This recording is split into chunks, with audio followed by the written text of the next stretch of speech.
What's up, everybody? Welcome to Kinda Funny Games Daily for Tuesday, July 10th, 2018. I'm one of your hosts, Greg Miller, alongside the busiest lady in the business, Andrea Renee. What's good, Greg? I'll tell you what, everything's good, Andrea. How are you? Welcome back to the show. Thank you so much. You went to Chicago, correct? I did. I went to see my in-laws and to go to a Cubs game. Nice. It's our tradition. We go every time we're home. Then the Cubs are in season. It was great. Went to Portillo's. Of course you did. Did you do the meet and greet? No, did not. You hate the fans. I love the fans. Forever. I've known it forever about you. I love the fans. I just didn't plan it. So here's the thing. It's like you always very smartly suggest doing meet and greets whenever I travel. Sure. But when I travel to go see my family, they don't understand. The best way to make them understand is to drag them to a meet and greet. meet a few hundred best friends out there who want to hang out and talk to you. But next time we go to Chicago, it sounds like a fun plan because there's lots of best friends in Chicago too. That is true. That is true. If you didn't know, this is Kinda Funny Games Daily. Each and every weekday on a variety of platforms, we run you through the nerdy video game news you need to know about. If you like that, be part of the show. kindafunny.com/KFGD with your questions, comments, bad PSN names, and everything else under the video game sun. Then tune in to twitch.tv/Kinda Funny Games. You can watch us record the show live. If you do, you have a special job. Go to kindafunny.com/you're wrong. Tell us what we screwed up as we screwed it up so we can set the record straight for everybody watching later on youtube.com/kindafunnygames and listening on podcast services around the globe. Housekeeping for you. First and foremost, Comic-Con's upon us. Almost. It's next week. I think probably like Friday, I'm really going to start ramming it down your throat. All the stuff everyone from the Kinda Funny family is doing at Comic-Con because it's a lot. However, today I did just tweet out, if you want to go to twitter.com/GameOverGreggy, if you're going to Comic-Con, Skybound is throwing us a meet and greet. And when I say us, I mean me. Saturday of Comic-Con. You need to go RSVP. Well, don't die. Why are you dying? No, and by us, I mean me. It was funny. Yeah, Tim and Nick are going to Comic-Con too, but they have to go home before then. So it's just me Saturday partying with you. Wait, I could maybe come by. Don't you teased them with the Chicago information. Don't do it now. Well, what time is it? You know, I have my panel on Saturday. 3:30 to 5, 3 to 5:30. I'm pretty sure I can come by. All right. I don't want to don't do this. I don't want to rain on your parade by stealing your thunder part of the Kinda or Funny taking family. the spotlight. I can get this thing updated. Skybound's letting. We're doing a bunch of stuff with Skybound. I'll tell you about eventually. I don't know what I'm supposed to say, what I'm not supposed to say. So yeah. There you go. Saturday, meet and greet, me and Andrea, 3:30. You have to go to my Twitter, though, and sign up. It's an RSVP event. It's free, but if you're going to Comic-Con, come do that. Then remember that Amazon Prime Day is Monday, July 16th. That is Monday. What's happening there is we are turning Kinda Funny into a QVC thing where we're going to show you all the cool Amazon Prime video game goodies you can get. So no morning show or games daily. Instead, one giant stream. Us, noon to 4 p.m., twitch.tv/Amazon Games. Also hosted here on Kinda Funny Games. Tim is very excited about this. It's going to be one of our goofiest, stupidest things of all time. So we're super excited just to hang out and be goons like we do. And then today's sponsors are Brooklyn and Marvel Puzzle Quest, but I'll tell you about that later. For now, let's begin the show with what is and forever will be the Roper Report. Time for some news. 3 items on the Roper Report. A baker's dozen. Number 1. Nintendo wants to help publishers incorporate crossplay. This is via Nick Santangelo over at IGN. And they're, of course, pulling from this investor call over there in Japan. An investor on the call asked Nintendo about how crossplay has helped increase the popularity of Fortnite and Minecraft on Switch, wanting to know what sort of initiatives Nintendo had in place for bringing this feature to other multi-platform games. Nintendo Managing Director and former President Tatsumi Kimishima declined the opportunity to comment on particular third-party games. Quote, "I will say that our fundamental way of thinking about offering Nintendo titles on other platforms remains unchanged," Shima said. At this point, senior executive officer Susumu Tanaka jumped in to reaffirm how committed Nintendo is to fostering cross-play in Switch games. Quote, "Cross-play basically comes about from conversations between publishers and platform holders," he explained. "We are inclined to do what we can to help publishers incorporate cross-play when that is what they want. The other parties involved also have a say in whether we are able to reach this outcome or not. So we continue to discuss it with them." It's a slow news day. It's It's a slow news day. It's more marketing talk, which is fine. The thing that everyone's biting on when I go to GameSpot, IGN, all these other places, mainly I guess IGN is where I saw this one, but I've seen it kicked around on Reset Era and stuff, is people talking about, they want to help incorporate crossplay. What I find more interesting from this quote is Kimishimi, right, saying, I will say that our fundamental way of thinking about offering Nintendo titles on other platforms remained unchanged. That they don't think there's any... They're not sitting there thinking and not that they ever really were, but about taking Mario or taking the NES Classic or taking any of that stuff and putting it onto PlayStation, putting it onto Xbox. No, I don't think that that's ever going to happen. I know that there was rumors a while back when about... the Wii U was on the ropes, everybody thought, here we go, we're getting closer. Nintendo gonna sell. But Nintendo is sitting on a giant pile of money in their vault, so they're doing just fine. I think sorry, to be clear, when they announced their mobile initiative, I think that was really a lot of Nintendo fans going, wow, we never thought this was going to happen. And given that their mobile titles haven't exactly set the world on fire. Correct. Yeah. I'm not sure, how much more they're going to dig into that. Pokemon Go, of course, being an outlier. Right, but Nintendo doesn't make that game. Exactly. Right? Exactly. I know. It's just one of those things of this is the conversation that you have to get to point A to point B. But I think the interaction with Pokemon Go and Pokemon Let's Go is going to be something to watch for sure. 100%. And if that works, then maybe we'll see something along that lines for some of their other core titles. But yeah, this is a pretty predictable statement, non-statement. Yeah, predictable. Here it is. Yeah, exactly. What I like about it though is that it opens up the world for questions like Steven Weber, who wrote into kindafunny.com/KFGD and said, I want to lick my finger. Hold on. He didn't say that. I wanted to lick mine before I got going. Hello, KFGD crew. All the crossplay discussion recently got me thinking. Why hasn't another company decided to step in to help solve this problem? Sony doesn't want people signing into an Xbox account on their consoles. I get that. They don't want people spending money on other platforms. I get that. So why hasn't another company stepped in to be a middleman of sorts? Someone like Valve or Google even, parentheses, pending their entrance into the market, end parentheses, could help bridge the gap and handle revenue share, account management, etc. I understand that this is a massive undertaking, has a lot of complicated pieces / partnerships, and would be a technical feat. However, it seems like a hole in the market that some company has to have noticed. Thanks for everything you do. My commutes are infinitely better while listening to the show. Steven. Oh, thanks, Steven. No problem, Steven. You kind of bring it up or whatever. Sony doesn't want you spending money anywhere else. Sony doesn't want to spend more money with a third-party partnership now that is getting even more weirded out. Like, no matter what you do right now, when you go to the PlayStation, you buy something off the PlayStation Store, Sony's getting a significant chunk of change of that money, right? So to sit there and be like, all right, cool, now Sony's partnering with Valve, we'll say, to do this. Valve's figured it out. They have it all cross-platforming. Now Sony has to split that money with Valve. When it is, they're splitting that money. Of course, you're buying something in Fortnite, let's say, through this Valve partnership. Cool. Valve's getting some of the money. Epic's getting the pieces. Sony wants the biggest piece of pie they can get on any transaction they can get on the PSN. Right. They don't want to go share that with anybody. Right. And that's the whole reason why they've dug in on the position on crossplay that they have. But like I mentioned, when we were doing the show not that long ago, if they can figure out a way to offer exclusive cosmetic items or other exclusive in-game items that you can only get by buying them on PSN, then I think that they stand to potentially make more money by allowing crossplay for certain titles. But again, Sony's position, what I come back to every time we talk about crossplay, is that they need to figure out a solution not just for Fortnite or not just for Rocket League or Minecraft, but for all of the developers, because once they open the door, they have to make it open for everybody. It's a slippery slope. You can't go back, right? You can't say, well, only did it because of this. Then you're playing favorites. You have all these different reasons. People are going to get pissy and upset about it. Right. And like what Nintendo is saying here is that they don't think that it's going to make sense for everybody, but where it does make sense, if a publisher comes to them and says we want this to happen, it sounds like they want to make it a reality if that's their desire.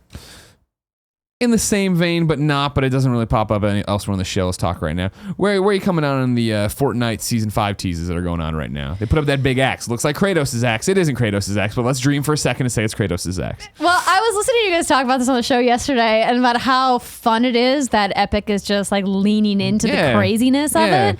And I really love that. I think it really is a great way to invigorate your fans and to do a lot of, community building.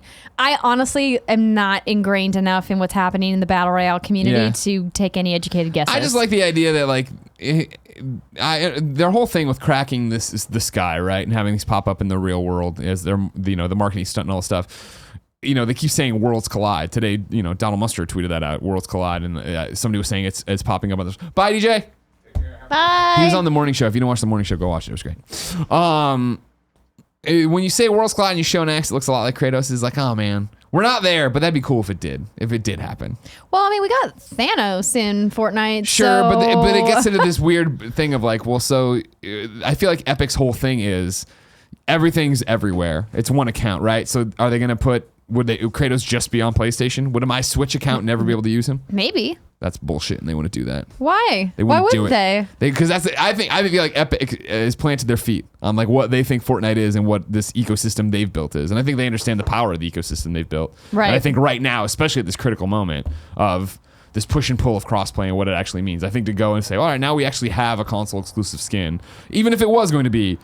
Yeah, Kratos is exclusive to PlayStation, Master Chief is exclusive to Xbox, and not to mention how muddled this all gets with crossplay already being involved in both these platforms and something on Switch. It's just a big ball of wax. I think it's going to be Worlds Collide in terms of there's Vikings and it seems like For Honor kind of content popping up, but we'll see. It's exciting. We'll know soon enough, Andrea. Believe it or not, I want to stick with Nintendo and I want to stick on IGN. In a separate IGN article, also detailing that same investor call, Peter Clark writes, Nintendo wants to have a lot of goddamn independent games too. Nintendo marketing executive officer, who I didn't spell this one out, Shinya Takahashi. Because what I do, if you've noticed in my text there, I'm putting the hyphens in there because I know how to say these words, Andrea. But I just don't want to screw them up, and I get to that. I get you. Takahashi gave a surprisingly high estimate for exactly how many games the company hopes to bring to Switch. Quote, we are actively engaging with indie developers at video game-focused shows and other events in different regions. Some of the indie games already released have gone on to become million sellers worldwide, he said. In the future, we are looking to release around 20 to 30 indie games on Nintendo Switch per week, and we definitely expect to see some great games among them. Wit steals the words from everyone's mouth upon hearing Nintendo's thinking about putting out 20 to 30 indie games per week. Does this position seem incredibly flawed? Witt said when he wrote into kindoffunny.com/KFGD. It almost sounds as if he's admitting that Nintendo will be putting games on their console that they know are of a lesser quality for the sake of getting games on their console.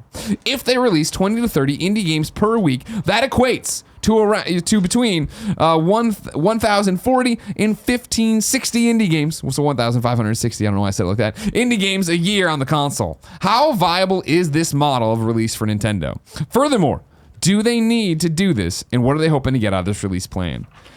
Listen, if it works for Steam, it can work for Nintendo. Yeah. You know, like there's there's more indie games. I would love to get the numbers. Maybe somebody out there watching on Twitch.tv. Yeah, /kindoffunnygames can write in and let us know how many games are released on Steam every week. I mean, clearly discoverability has been an issue among the indie scene for quite some time. This certainly doesn't help that, but it does give the opportunity for some developers who maybe have not had the opportunity to publish on console before, the opportunity to do so. Yeah, I feel like since the launch of Switch, we saw the success of indie developers on there, and then every Thursday I joke around about how many gosh darn titles are coming to Switch. I feel like we've been saying for a while now on Kind of Funny Games Daily, okay, well, clearly this has to end. Clearly you can't, these indie games that have already been on other platforms, you're not going to get the same headline of GameX comes here and sells more than it did on all the other units combined. And it keeps happening. Well, not with every game, but There's an opportunity for certain indies to get an audience that they wouldn't have had otherwise. I will use myself as an example. On my flight back from Chicago, I was playing Inside on my Switch. Oh, nice. And I actually never played that game when it came out. And I know it was like a Game of the Year contender for a bunch of people and won a bunch of awards. And I just never got around to playing it. And so I was offered a code to try it on Switch. And I was like, this seems perfect.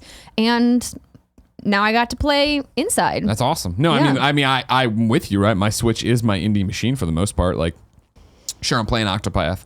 I love Mario Tennis and stuff like that. But every day I feel like I get a code for some other indie game that I put on there. There's one that's out today that I put on there. The Lion Song, right? Yeah. I got that code the other day, put it on there, and I haven't gotten to it yet, but it's on there for when I'm on a plane, when I am like in between, like, I don't know what I want to play. I'll try a little bit of everything. That's where I'm going to go from now on for it, which used to be, my Vita back in the day when that still got things. Although Chasm coming, everybody. Don't worry. We're still getting Chasm. yeah, that's the Switch's niche to fill, and I think it's going to bring and continue to bring indies to a whole new audience, which is great. Yeah, so while and on the surface this may seem like a flawed position, I don't think it will be. I think overall, they're just going to make their platform bigger and bigger. And as I said, if it works for Steam, it will work for Nintendo. Okay. Speaking of not working for Nintendo, Greg Way, number 3 on the Roper Report, WWE 2K19 is not coming to Switch. This is, whoa, Cool Greg Boone over there. This is via Chris Mawon over at PowerUpGaming. 2K gave a statement that reads, WWE 2K19 will not be available on Nintendo Switch. 2K is focused on making the best possible experience for WWE 2K fans and will continue to evaluating all opportunities to deliver the franchise across additional platforms, end quote. Of course, WWE 2K18 on Switch, a complete fucking disaster.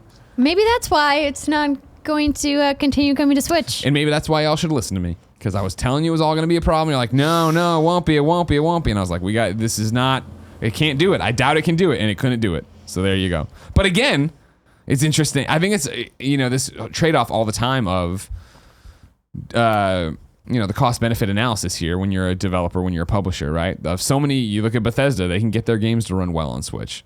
WWE 2K18 didn't. And rather than try to buckle it down, lock it down, put more time, more energy into it, they're like, that's just not a good investment for us with what this product is. Yeah, I mean, porting isn't an easy process, and you have to you put it in the port machine, you hit the button, Andrea, it just comes out the other side. I totally forgot about the port machine. But yeah, so that's why it's important to have developers who understand the hardware and what the platform can and can't do in order to be able to optimize. So, it's better that they recognize that it was out of their scope of, successful endeavors. Exactly. Yeah. So there you go. Sorry, Cool Greg. But you didn't play it last time around, did you? You didn't play WWE 2K18 on Switch? Yeah. But you know what you're going to get into? Fire Pro this summer. Right around the corner, actually. We're really close to Fire Pro on PS4. You and I are going to have some good matches. But Fire Pro, Andrea, is so far away.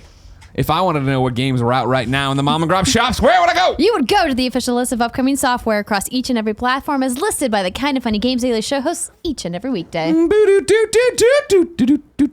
Yeah. Out today, 20XX comes to Switch, Animal Force on PlayStation VR, Black Sea Odyssey on PlayStation 4, Bomber Crew on Xbox One and Switch, Cthulhu Chronicle on iOS, Defiance 2050 on PlayStation 4 and Xbox One, Insane Robots on PlayStation 4, it comes to the other platforms later on this week, Muddle Dash on Switch and PC, MXGP Pro on PS4, Xbox One, New Star Soccer Manager on iOS, Never Out on Switch, Shining Residence Refrain on PS4, Xbox One, and Switch, and then the Lions Song on Switch. Plus, you got a Minecraft patch. Here's the official verbiage. A whole new wave of features has drifted into Minecraft. Players on on Windows 10 VR mobile devices, Xbox One, and Switch will find the second phase of Update Aquatic pouring into their game today, including adorable turtles, bubble columns that punish careless swimmers, and a sinister new mob. Yay/yikes. So if you're a Minecraft player, there you go. Not on PlayStation. Interesting. New dates for you. Hate of Fate 2 comes to Switch on July 17th. Head Snatchers on PC has been delayed to July 24th. Dead Cells on PlayStation 4, Xbox One, Switch, PC, Mac, and Linux is coming August 7th, and Dead Cells is awesome. Look out for that one. Wasteland 2 is coming to Switch in August, and then Far Cry 5 Lost on Mars coming out July 17th. The official line here, Nick Rye and Herc return for an intergalactic battle to save humankind. Couldn't resist. No problem. Are you going to play it? Did you beat Far Cry 5? So I didn't finish it, no. Me neither. I watched John finish it. Okay. Because we were kind of playing it at the same time, but I had to put it down to move on to some other things for the show. But maybe I'll go back. That's a no. You're not going back. You're never going back. I'm not either. It's not, I don't know. The ending was a little, controversial is not the right word. It was very... My feelings on it were mixed. Spoil it for me. No. Yeah. No. I'm never going to go back to Far Cry 5 and beat it. I enjoyed what I played of it. It seemed like I was always getting attacked from all fronts, and I was like, all right. I just felt it was a little underwhelming. Tell me, everybody, you put your earmuffs on for probably... I don't want to do it mostly because I don't remember exactly how it all played out. All right, fine. Sounds like a great ending. Exactly, it wasn't. It was underwhelming. Fine. We'll move on to Reader Mail then. If you didn't know, Reader Mail is brought to you by two sponsors today. The first is Brook Linen. You spend a third of your life in your sheets. They make a difference with how you sleep. Start getting better sleep with the best sheets ever. Brooklinen.com has the best, most comfortable sheets without a big markup. There are no unnecessary markups or fees. Most bedding is marked up as much as 300%. Brook Linen is the fastest growing bedding brand in the world with over 20,000 5-star reviews. Brook Linen sheets were named the winner of the best online bedding by Good Housekeeping. Remember, I sleep on these. When you go to my Instagram, you see photos of Portillo in them. That's me. I picked those sheets out. Jen was very impressed because you go there, you click the buttons, you see all the different combinations, you mix and you match, you find anything that will fit your decor. And you can get it cheap thanks to this deal. The exclusive offer for you, the listener, is get $20 off and free shipping when you use the promo code GAMES at brooklinen.com. Brooklinen is so confident that they offer a risk-free 60-night satisfaction guarantee and a lifetime warranty on all of their sheets and comforters. The only way to get $20 off and free shipping is to use promo code GAMES at brooklinen.com. That's BROOKLINEN.com. Promo code GAMES. Brooklinen. These are the best sheets ever.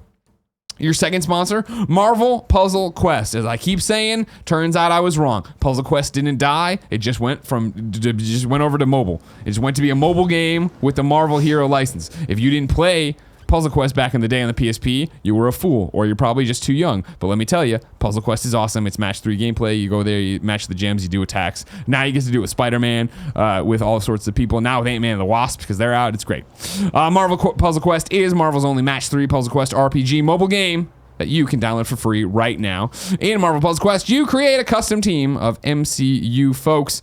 Well, Marvel Universe, not just the cinematic people, that feature the people like Iron Man, Black Panther, Deadpool, Rogue, and more. Right now, Marvel Puzzle Quest has a ton of in-game content for Ant-Man and the Wasp, as they are featured in the Growth Industry event going on right now. And they have Ghost coming up really soon, along with a number of other new Quantum Realm and Wasp Gauntlet thingamajigs. We have a special offer for you, new players. Download Marvel Puzzle Quest using the link in our description, or head over to d3go.com/kindoffunnygames and get yourself 3 free tokens from the Partners in Crime Vault to possibly earn Ant-Man, Wasp, or other great awards to add to your collection. Again, links in the description of the YouTube video, or you can just listen to me, d3go.com/kindoffunnygames. Marvel Heroes, Puzzle Quest is back. That's not their saying, I'm just saying it. Puzzle Quest is awesome and back, and I like playing it because I love Puzzle Quest. Andrea. Yes, Greg. Are you ready? I'm ready. RasioRED writes in to kindoffunny.com/KFGD and says, just want to ask your thoughts about game engines. Why do we're missing some words here. Why many publishers have or obligated to let their own game engine? Example, DICE has Frostbite, Rockstar has Rage, Microsoft has Havoc, and Crytek has CryEngine. My question is why Sony doesn't have a custom engine for their own worldwide studio. I know Naughty Dog, Sony Santa Monica, Guerrilla, and Sucker Punch assume because of their long development of Ghost of Tsushima will have their own custom engine. Wow, this is a jumbled thing. Hey, Andrea. Yes. Why do people make their own engine, number one? Why do some people use other engines, Unreal, stuff like that, to make their games? And then why do you think Sony isn't unified on one engine? Number one reason I would hypothesize that studios have their own engines is money. They get to keep all of the money if they make their own engine. 100%. If they license an engine like Unreal or Unity, they have to pay a portion of their profits to those respective companies. Correct. So number one, money. Yeah. They get all of the money. This is a callback right to the other one we were doing from Steven Weber when he was asking about why doesn't Valve come in and solve all this? Because if you involve a third party, you owe them money and you want to keep as much money as possible. They have to take a cut. The second reason is if they develop their own engine and they have their own engineers on site, it makes the development process a little bit easier to be able to have the engine team work hand in hand with all of the other people who are working on the game, whether they be animators or coders or composers or whoever, right? Whatever their role is. If all those people are under the same roof, so to speak, they don't necessarily have to be geographically in the same spot. Sure. But if they're all part of the same team, it maybe can make communication a little bit easier. Not that, people like Epic haven't made their engineers available to other people out there, but again, it comes down to timing and money. Right. As we go through here, RasioRED, you bring up the fact that Days Gone is using Unreal, but of course, if Decima is out there and people are, Kojima's using Decima right after Guerrilla made all that. The thing I think when you talk about Sony, because you're right, feel like from top level down, right? Why wouldn't you use and license somebody's engine? You don't want to spend the money with them. Why would you make your own engine? I think you make your own engine, and most people who are using their own engine have been working on it for some time. And it is that thing that is grandfathered in, and everyone understands in the studio how that engine works. And when you're talking about, Telltale's a great example of it going the opposite way, where the Telltale tool sucked. And it's not keeping up with the times, right? So that, after Walking Dead, apparently they're transitioning to this new engine and using third-party stuff. That's all well and good. And there was a brief conversation on this show about it sucks that the final season of The Walking Dead, Clem's final story here, doesn't get to benefit from the new tech. But the other side of that is it gets to benefit from the years of experience on that one tool. That everyone in there does know this. They understand the limitations and what aren't limitations. Right. Whereas your first project, you're going to have a whole new learning curve and a whole bunch of new stuff to figure out as you go. Right. Well, we can also use Frostbite as an example here, right? So Frostbite really excels at doing specific types of gameplay design, right? Primarily like shooting mechanics, combat mechanics, destructible environments. I mean, really created for like Battlefield games. Yeah. But a studio like BioWare used Frostbite for Mass Effect Andromeda, if I'm not mistaken, and maybe that wasn't the right engine for that game. And so there's benefits to having your own engine that you can kind of tweak and tailor for the types of games that your studio wants to make. Sure. But it also, like if a publisher does an overall engine, it might not work out for all their other developers, which is why somebody like Sony hasn't made a single game engine, because maybe one engine isn't going to be good for all their studios. Naughty Dog needs specific things for their games.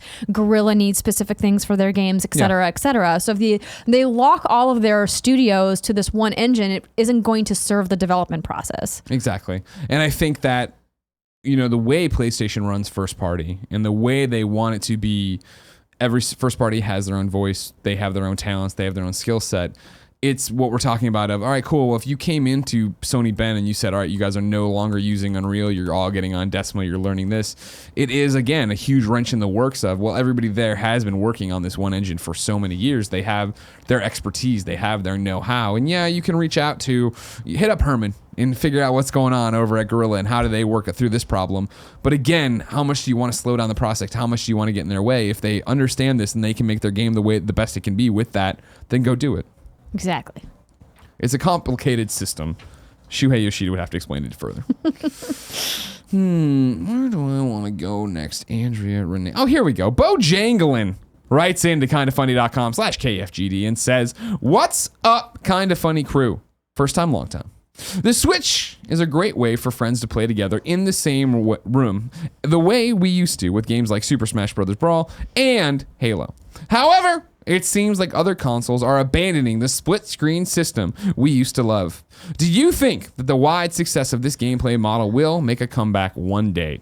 Sometimes it just feels better to trash talk in your friend's face. Thanks for being awesome, Bo."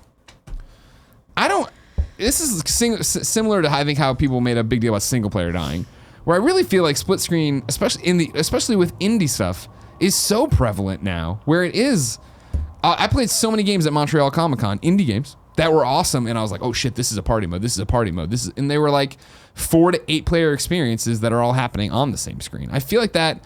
You looked at Overcooked. You look Overcooked 2. You look at how we did a party mode for Rocket League yesterday. Like, you sit there and you play these games that do have split screen and do continue to bring that experience and that fun home to you.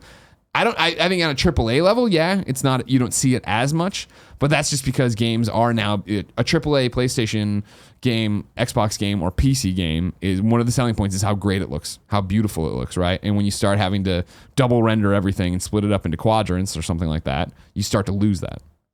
Yeah, and I agree with that. I also think that it's, the community is kind of split as to how important split screen is, not to, do a play on words there, sure. But I personally don't like split screen. I don't. Yeah. I don't like sharing my screen. There's sure. a reason why John and I have 2 televisions in our living room, because when we want to play co-op, we play side by side on our own televisions instead of on split screen. Now, certain games, as you mentioned, Overcooked is a great example of a co-op game that is all the actions on one screen at one time. Yeah. But I just, generally speaking, don't like doing split screen because I'm very ADD. So like if something else is happening in a different section, Right. it's challenging for me. This is why like 4-player split screen Mario Kart is like really intense for me. Sure.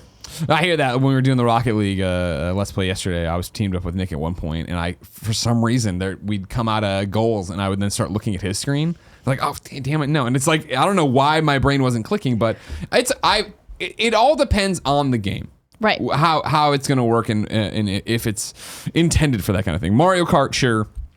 I've always liked Mario Kart split screen. I feel like it, especially on a big old TV, right? Like it gives me enough and I see what's happening. Whereas with Rocket League, I'm obviously now into like portrait or Instagram view. So I'm losing things on the side. I'm not getting the full-fledged experience if I was teamed up all four of us on our own machines playing online or LAN or something like that. Right. And I think that's just the thing is I think as games get bigger and more graphically intense and try to bring in more of the sensory of what's actually happening on the field of battle or the field of play, that's why you're not seeing it there. But I don't think it's going away when I feel like every time I go to a PAX and go into any mega booth, there's so many Xbox 360 controllers plugged into these PCs for these games. No, I agree. I think that we're seeing a lot of games explore what split screen can do. Yeah. There's just so many games now, maybe it just feels like it's going away because we see like the pool of games Sure. has got so much bigger that they're maybe harder to find.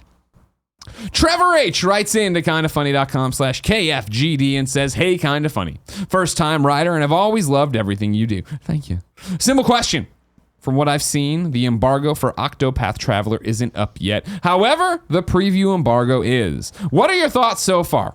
I've never been attracted to JRPGs in the past, but the 3-hour demo has me hooked. Thanks, Kinda Funny, and keep drinking that LaCroix. No problem. H. I'm on it. Got orange today.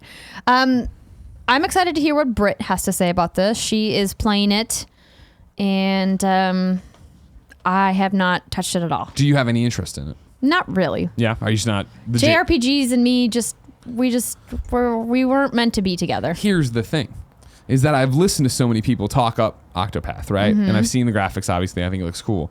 I didn't play the demos because I figured if I'm going to give this game a shot, I'm going to have to be able to just sit down and play it. Not play through it, but sit down and actually get lost in it. Not do 3 hours 2 months ago and come back with that save and be like, wait, who was I? Where was I? What the hell's happening? I'm with you there.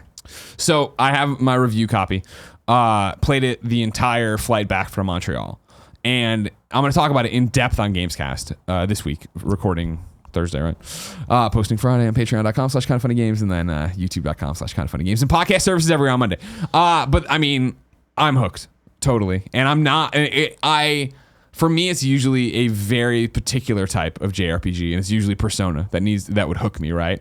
But the storytelling, the characters they're using here, like, I'm still hopping around. Like, I mean, I think 7.5 hours in on my save right now, 8 hours in on my save right now, and I'm still like, getting through every one of these characters' intros to find all about them. And I think it's hit or miss sometimes in terms of how much I connect or how much I care.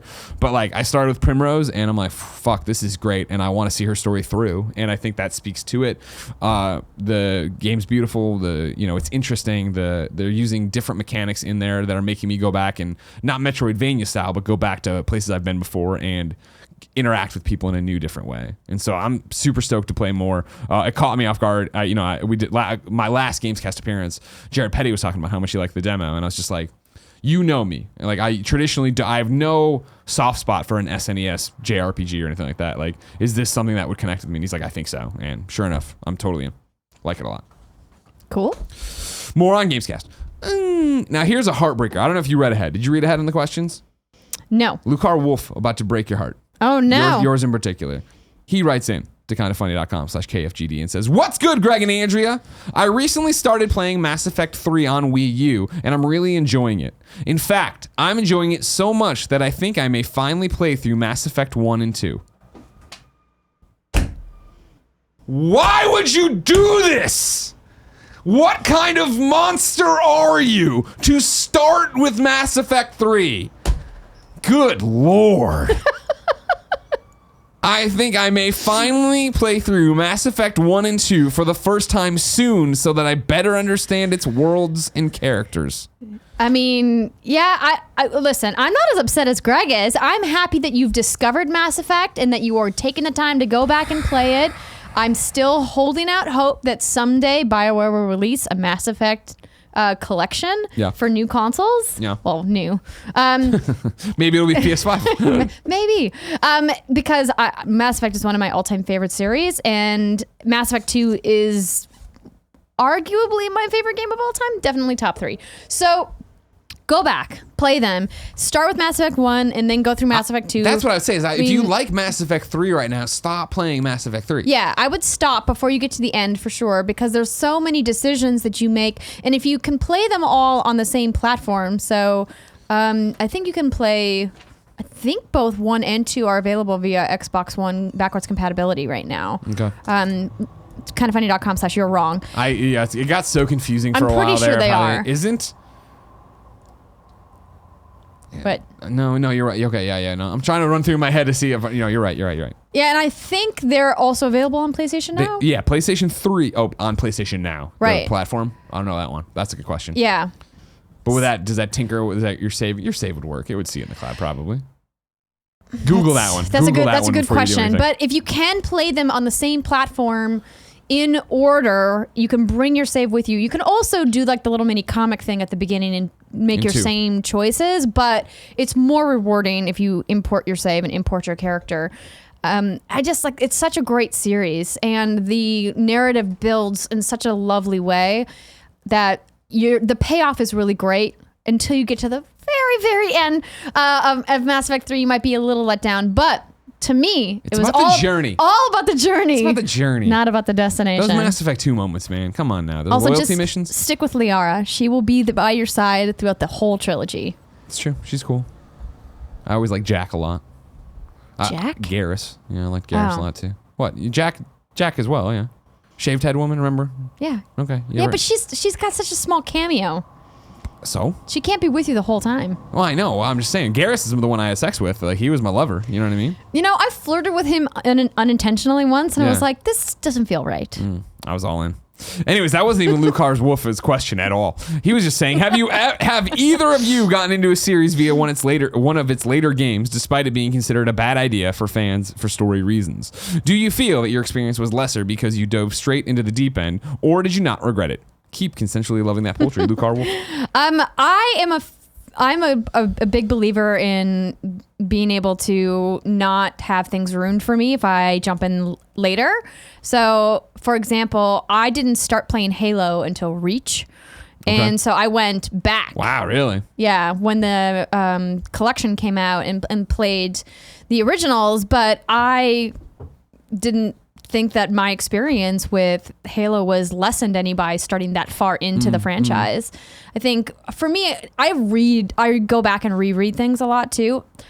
I'm not really bothered by spoilers, so it doesn't really matter to me because I still enjoy the storytelling and the experience of playing, and it doesn't, like air quotes here, ruin the game for me. Yeah. If I find out, narrative elements ahead of time. I'm trying to think of any games. I think the one example the one example of me jumping into a series late would be Witcher 3, where I think a lot of people did. And I think that they're like, for me, I saw that and I was like, oh, I'm fine. I'll recap. I'm sure this game will explain its story well enough. And then, of course, the opposite of me was Christine Steimer, who was like, fuck that. And she went and played them all to get caught up. It's a lot of hours. But Witcher 2 is an unappreciated game. That's what I hear. And I'm one of the people who do not appreciate it, apparently, because I never went back to play it. But I enjoyed Witcher 3 and I understood the characters and, I just ran with it. I don't know. Is there something else beyond that, especially in recent times that I've done that? Beyond. Thanks, Kevin. I thought he was going to pop in with like a game I had forgotten about.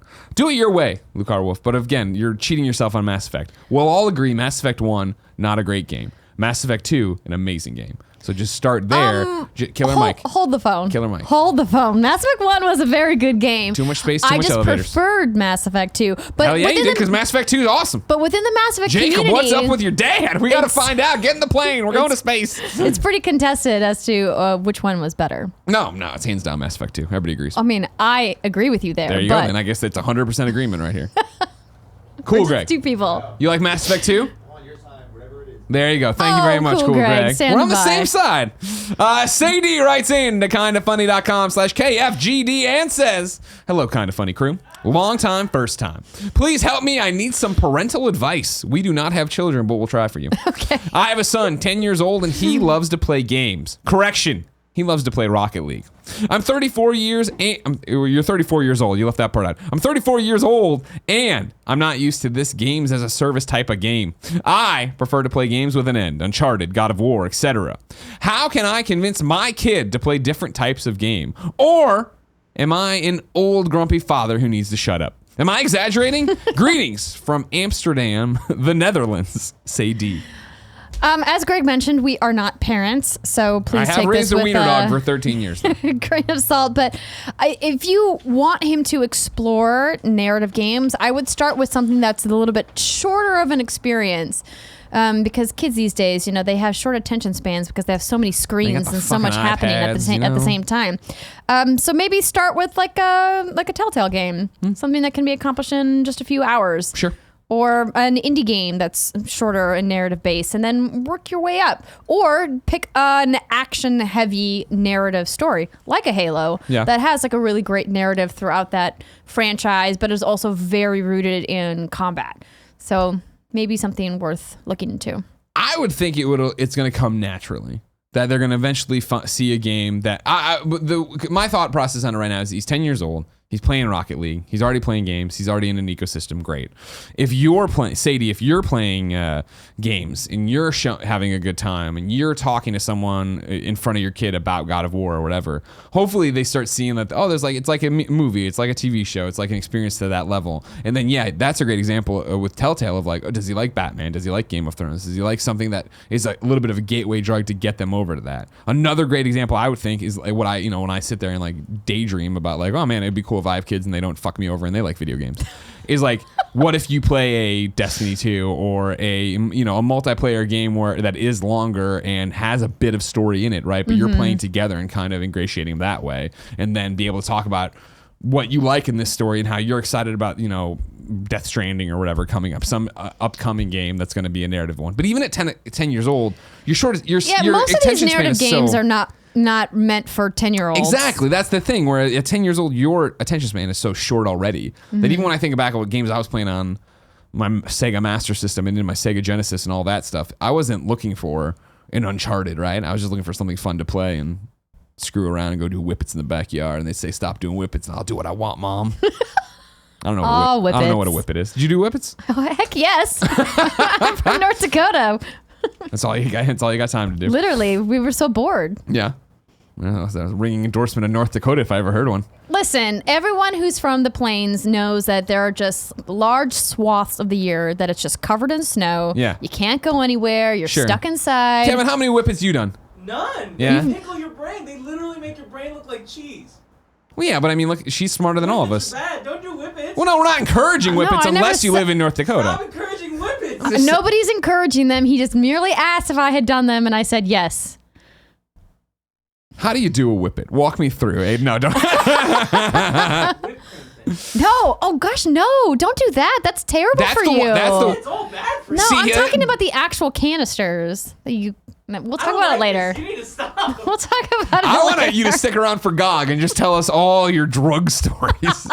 Commando Kurt gets the final question today, writing into kindafunny.com/KFGD and says, I have been a follower for quite a while, but I have a question that might be a dumb one. No question is dumb here, Commander Kurt.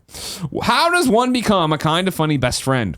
I know that this question is not really about video games, but I didn't know where else to ask it. Thanks for all that you do. You are a shining star during my boring 9 to 5, and I look up to every single one of you. Thank you so much, Commando Kurt. The answer is you already are a best friend. The best friend business is what you want to make of it. What I always say is by watching or listening to the show, you know me, or any of the shows, you know me better than anybody else. So you're one of my best friends in the world. You know me. You know what's happening in my day-to-day life more than Poe does, my best friend from back in Chicago. You are a best friend now. What you want to do with that's up to you. You can do what tons of people do, and that's just listen to the shows, watch the shows, go about your lives. You can go to the subreddit. You can go to the Facebook group. You can go find the Discord that the kids run. You can go in any of the communities that are out there and, do that. You can come to meet and greets. You can come to the Comic-Con stuff. You can do whatever you want to do with it. But you are a best friend. Don't worry. That's the whole point. Everybody here loves you, and they got your back. That's the point of all this. Andrea. Yes. It's time to squat up. Okay. This is where one of you writes in to kindafunny.com/KFGD, giving me your name, username, platform of choice, and why you need help in a video game. I read it here. The best friends come and find you. Everybody has a good time together. and plays them games. Today, Anderson needs help on PlayStation 4. His PSN name is ElNeno14. That's ElNeno14. ElNeno14 says, "Hey Greg, glad to have you back." Angry Greg voice. "I am so over mostly single player games, including a random multiplayer mode that no one will play, and then including a trophy for said mode." End Angry Greg's voice.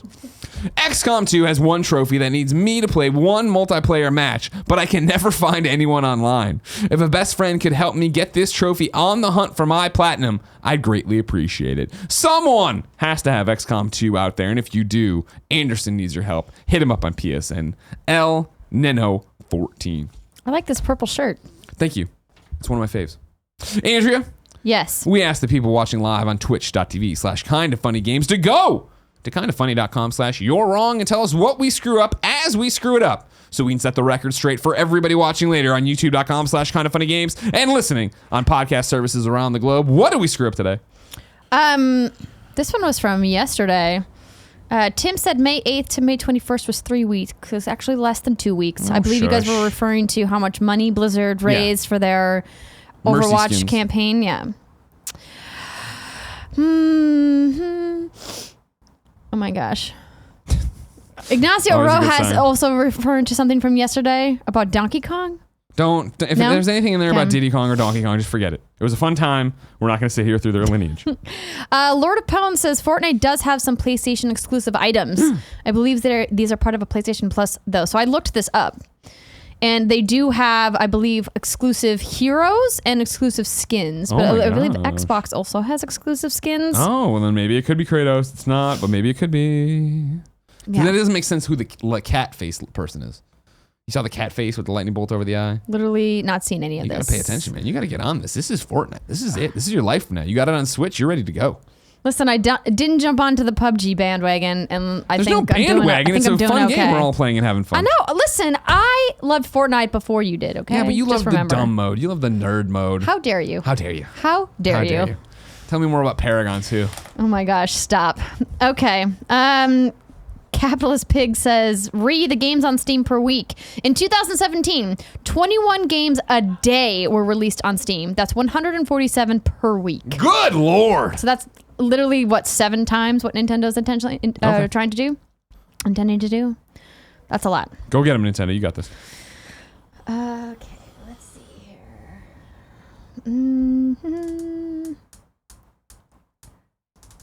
This is just more people being like, there's already exclusive skins on Fortnite. Gotcha. My apologies, everybody. I'm a dum-dum. Kebab says last year Polygon reported that there were 7,672 games released in 2017. Divided by 52, that would equal 147 games per week, or 21 games a day. My God. Capitalist Pig beat you to the math. As he does. Also, was really lovely to meet you at Kind of Funny Prom, Capitalist Pig. He's a great dude. Did you have fun at prom? We haven't talked about prom because we both I know, left. I haven't seen we you. left the state as I soon had as it an was amazing time at Good, prom. good. I got invited to dance on stage with Smash Mouth. Yeah. That was the thing that happened. It was great. He reached out his hand and asked me to come up on Pulled stage. you from you slipped off your wedding ring and you got up there. Did not do that. Oh my gosh. Sorry, I'm just trying to sort through A lot these. of duplicates. Yeah, I understand. Yeah. That's how it works here. While you do it, I can run through some housekeeping stuff. Eric K says, Andrea, thank you for not spoiling Far Cry 5. As usual, audio listener, it is so hard to have all of a sudden spoilers pop up and then have to guess how long they are to be talked about. You're welcome. Would not cave to Greg's pressure. I understand that you fucking are so into Far Cry 5 that you couldn't even fucking beat it by now. and play, Lord you know of what I mean? Pound says Havoc is a physics engine, not a game engine. Okay, cool. Fair. And then Ignacio Rojas writes in the ending of Far Cry 5. Not going to read it. I'll look at it. Thank you, Ignacio. No problem. Good bat symbol today. Didn't we talk? Lord of Pound says Telltale's moving to Unity for their game engine. I think we already talked about that. We said, I kept it general because I forgot. So I didn't specify Unity. Lord of Pound again. Mass Effect Andromeda did use the Frostbite engine. Anthem is also using it. My understanding is that a few years ago, EA-owned studios were forced to use the Frostbite engine on their projects.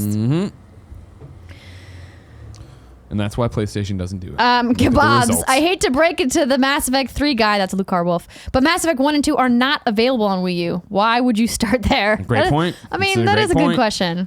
You should Well, also, why are you playing a Wii play U? literally anywhere else. And